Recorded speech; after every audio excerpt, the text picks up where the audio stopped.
النشاط القاني.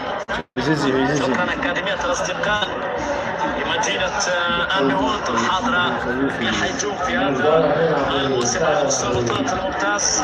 وهنا بأن تعود في أكثر من 12 ملعب.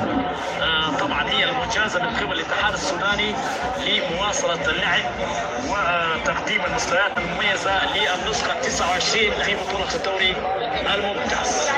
إلتون ماركي جدال فانيلا رقم 7 و17 والقميص الذي كان يرتديه المميز الإيفواري. انتقل حديثا لسيمبا التنزاني في وسط الملعب. هنا ضغط ومخالفة تحسب لمصلحة الأسد. طبعا عالي وأداء مميز من جانب محمود شانتير حتى تلعب هنا على الجهة اليمنى في وسط الملعب. لمسة من الكابيتانو باتريك السماح يلعب كرة. هنا نتابع كيف يتراجع ماكابولي ليمو لتقديم المساندة لدفاعات الهلال في هذه اللحظات. هنا نريد أن نتابع الأنفاس المتحدة والواحدة حتى تضيف الكثير، بينما انطلاقة لصلاح عادل تفكير أكثر من اللازم في لقطة كانت أن تحسم اللقاء، في لقطة كادت أن تقدم الأفضل للفريق الهلالي في وسط الملعب.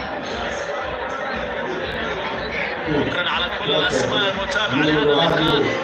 بينما تعود الكرة من جانب لامين جاجو، أول كرة على الجهة اليسار، لمسة أمامية تقطع بالراس، تعود لصلاح ولكنه كان إبعاد إلى خارج أرضية الملعب إلى تماس للكتيبة الهلالي.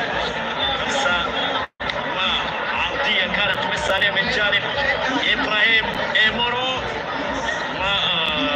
ولم يحالف الحظ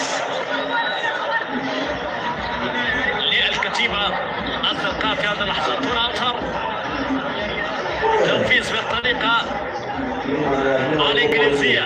تعود لأطهر من جديد على الجهة اليمين، دق من جانب سينكوني، لاعب حقيقة واصل بهذا النادي في وسط الملعب، سيضيف كثيرا للأزرق في منتصف الملعب. شخصية الأزرق ستعود مع سينكوني. تلعب كرة على الجهة اليسار، انطلاقة للأحمر، بينما الكرة خارج أرضية الملعب وتصبح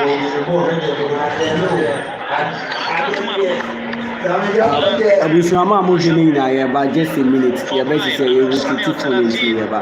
أول رحلات Na for phone screen. The phone anywhere.